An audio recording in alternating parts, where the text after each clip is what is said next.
हमारे चैनल पर पहले एक वीडियो लाइव हुआ था जहां पर मैंने आपको बताया था कि आप किसी भी ब्रांड के खिलाफ कंप्लेंट कैसे रेज कर सकते हो, बट वहां पर लोगों को इतने सारे डाउट्स एंड इतने सारे कंफ्यूजन्स थे। सो दिस वीडियो भी will be like of FAQ video, उस वीडियो से रिलेटेड जहां पर मैं आपके कुछ फ्रीक्वेंटली आस्क्ड क्वेश्चंस के जवाब दूंगा। जैसे कि सबसे पहले काफी सारे लोगों का सवाल था कि इसका कुछ हमें चार्ज पे करना पड़ता है क्या।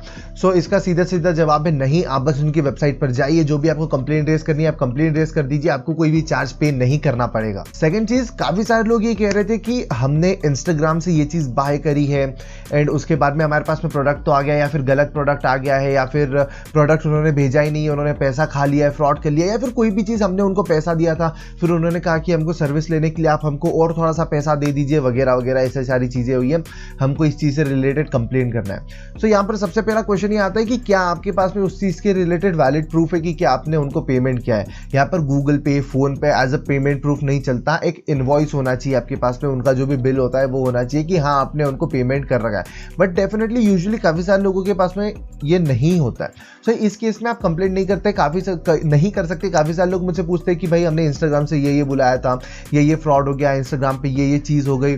सो इस चीज से रिलेटेड हम कंप्लेंट कर सकते हैं कि आप डेफिनेटली कंप्लेंट नहीं कर सकते, बिकॉज फोन पे, गूगल पे, पेटीएम, इन सब की जो आप पेमेंट स्क्रीनशॉट देते हो ये तो कैसे भी लाइक हम किसी को नॉर्मली भी सेंड करते हैं वो भी हो सकते, this are not considered as payment proof.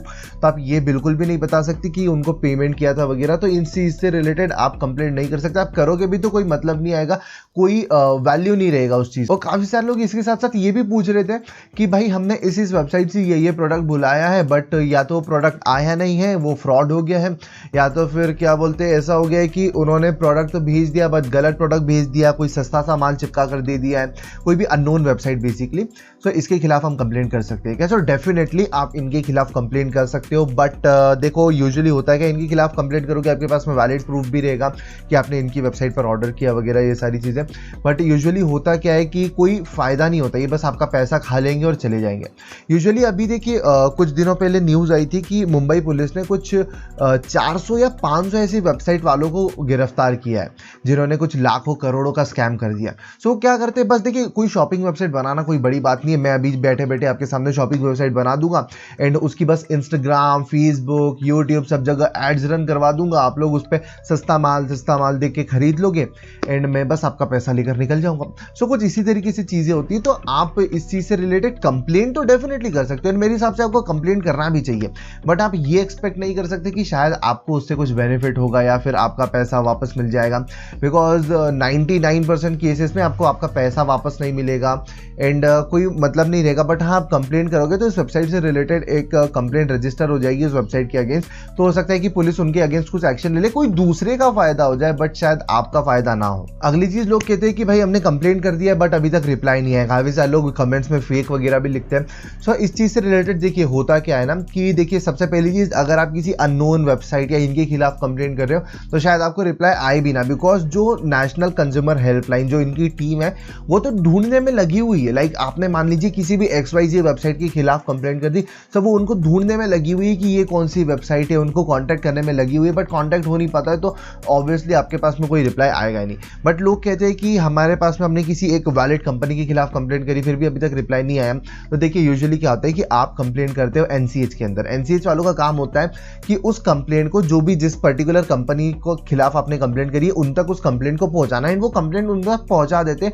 अब वो कितने समय में रिप्लाई करते हैं ये डिपेंड करता है। सो आपको रेगुलरली चेक करना पड़ेगा, हो सकता है कभी कभी लोगों को हफ्ते भर भी लग जाते हैं, 2 हफ्ते भी लग जाते हैं रिप्लाई आने में, डिपेंड करता है कंपनी के ऊपर आपने जिसके खिलाफ कंप्लेंट करी है कि वो कितना एक्टिव है एंड वो किस तरीके से आपको जवाब देती है। नेक्स्ट क्वेश्चन जो मुझसे काफी ज्यादा पूछे जाते हैं कि क्या ऑफलाइन सिनेरियोज में भी हम कंप्लेंट कर सकते हैं, यानी कि मैं किसी ऑफलाइन किसी कंपनी के ऑफिस में गया, कोई भी कंपनी, कोई भी XYZ कंपनी उनके ऑफिस में गया, वहां पर मेरे साथ में स्कैम हो गया या फिर वहां पर ये प्रॉब्लम आ गई, सो उनके खिलाफ हम कंप्लेंट कर सकते हैं क्या? डेफिनेटली आप कर सकते हो, जो भी आपका इश्यू है वहां पर लिख सकते हो, आप हर चीज के खिलाफ कंप्लेंट कर सकते हो। तो ऐसे कुछ बहुत सारे क्वेश्चन थे जो मुझसे फ्रीक्वेंटली पूछे गए जिसके बारे में मुझे लगता है कि शायद आपको जवाब मिल गया होगा। बट हाँ एक चीज मैंने काफी ज्यादा देखी कॉमेंट्स के अंदर, जहां पर लोग ये कहते हैं कि भाई कंपनी ने तो रिप्लाई भी दे दिया बट हमारा इशू सॉल्व भी नहीं हो रहा है, या ऐसी चीज़ें हो रही है, हमारे साथ 80,000, 1 लाख, 1.5 लाख का स्कैम हो गया है, भाई आप ऑफलाइन कोर्ट में जाकर उनके खिलाफ केस कर सकते हो। लेकिन सेकंड चीज़ ये आती है कि आप कोई भी कंपनी के खिलाफ कंप्लेंट कर रहे हो ना, तो पहले उनकी टर्म्स एंड कंडीशंस ये सारी चीज़ें पढ़ लीजिए। बिकॉज यूजुअली क्या होता है कि लोग टीएनसी पढ़ते नहीं है एंड बस जो भी फिर चीज़ हो गई उसके बाद में कंपनी तो उनकी टीएनसी लेके आपके मुंह पे छापा मार देगी कि देखिए भाई हमारी टीएनसी में साफ साफ लिखा हुआ है, आपने पहले हमारी टीएनसी पढ़नी चाहिए थी। सो आपको पहले उस चीज़ का ध्यान रखना पड़ेगा। जैसे एक काफ़ी फनी इंसिडेंट है, एक बंदे ने क्या किया था कि मुझे इंस्टाग्राम पर डीएम किया, उसने बताया कि भाई मैंने जो है ना 15,000 रुपये का Realme 7 खरीद लिया बट उसमें मुझे इशू आ रहा है तो कंपनी रिफंड नहीं ले रही है। तो यार वो रिफंड क्यों लेगी? उनकी पॉलिसी में साफ साफ लिखा होता है कि कोई भी इलेक्ट्रॉनिक प्रोडक्ट हो वो रिफंड नहीं होगा, वो केवल रिप्लेसमेंट ही होगा। आपने उनकी जो भी टीएनसी होती है उसको पढ़ना चाहिए। सो यूजुअली इलेक्ट्रॉनिक प्रोडक्ट्स जो होते हैं वो रिफंड नहीं होते। मैंने उससे कहा कि भाई आप रिप्लेस करवा सकते हो, उसने कहा मुझे रिप्लेस करवाना ही नहीं है। एंड बहुत देर तक बात करने के बाद में मुझे ये पता चला कि उसने केवल शौक के लिए केवल यूट्यूब पे, वो भी यूट्यूब पे काम वाम कर रहा था, तो यूट्यूब पे बस ऐसे दिखाने के लिए उसने रियलमी का वो फ़ोन ऑर्डर कर दिया था। बट एट द एंड उसको पता चला कि शायद रिफंड होता ही नहीं है। सो वो वहाँ पर उसका पैसा फंस गया। तो इस चीज़ से रिगार्डिंग आपको ध्यान रखना है कि मज़े के चक्कर में आप कोई भी चीज़ कर दोगे, फिर बाद में आप उनको पता चलेगा कि उनकी टीएनसी तो कुछ और ही थी। तो पहले टीएनसी पर ध्यान देना ज़्यादा ज़रूरी है। वैसे और भी कुछ क्वेश्चन है तो बता देना, मैं पूरी कोशिश करूँगा कॉमेंट में उनका जवाब देने की। उसके अलावा अगर आप टेलीग्राम के अमेजिंग बॉट्स के बारे में जानना चाहते हो तो लेफ्ट वाली वीडियो देख सकते हो या फिर आप राइट वाली वीडियो भी देख सकते हो, लेकिन सब्सक्राइब करने के बाद।